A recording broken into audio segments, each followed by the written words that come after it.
এই ভারতবর্ষের মধ্যে এরকম কোন রাজনৈতিক দল নেই যারা জনজাতিকে এত সম্মান দেখিয়েছে, এত সম্মান, এত অধিকার, এত সুযোগ সুবিধা দিয়েছে। কোন সরকার, কোন দল ভারতবর্ষের ইতিহাসে কেউ দেয়নি।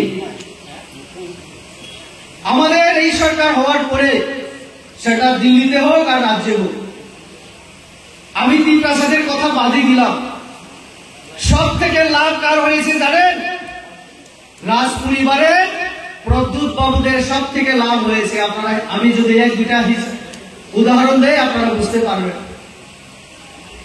এখন যিনি এমপি কৃতি সিং, উনি কি ব্লু রিয়াং সম্প্রদায়ের জুনিয়া পরিবারের না? কে তিনি? নিজেকে পরিচয় দেন তিনি মহারানী। কোন রাজ্যের মহারানী?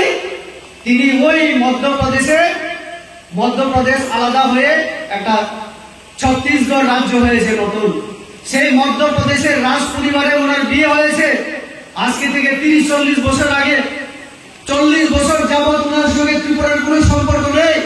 হঠাৎ ইলেকশন এলো, উনার ভাই প্রদ্যুৎ বাবু ওনাকে আনলেন, বললেন আমার বড় বোন রাজ পরিবারের মহারানী, মধ্যপ্রদেশের মহারানী। কি ভাষার কথা উনি বুঝেন না বুঝেন না আপনারাই বুঝতে পারবেন।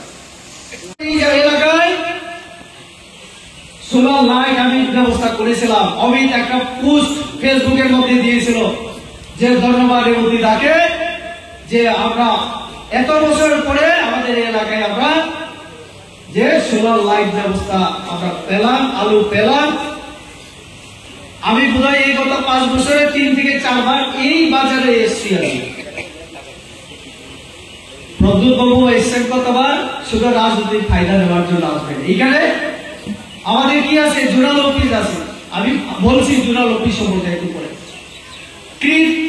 ক্রিট বিক্রম কিশোর মানিক্য বাহাদুরের নাম নিশ্চয়ই জানেন। কে?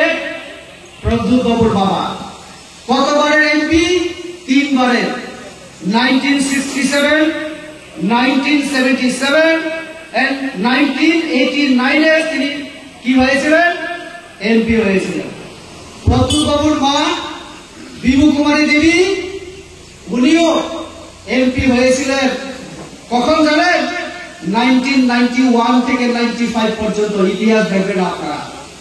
এই বাড়ি থেকে, রয়্যাল ফ্যামিলি থেকে ক্রিট বিক্রম কিশোর 3 বার, 15 বছর, 5 বছর বিভু কুমারী দেবী, এখন 5 বছর কৃতি দেবী সিং। বাবা মা মেয়ে মিলে কত বছর? 25 বছর হবে।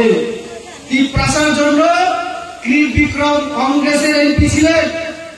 সেই সময় যদি দাঁড়িয়ে পার্লামেন্টে বলতেন, ইন্দিরা মুজিবুর চুক্তির কথা শুনেছেন আপনারা? ইন্দিরা মুজিবুর চুক্তির সময় যদি বলতেন ক্রিট বিক্রম मैं त्रिपुरा का राजा हूं, আমার জনজাতি রবি, হ্যাঁ আমাকে দেখা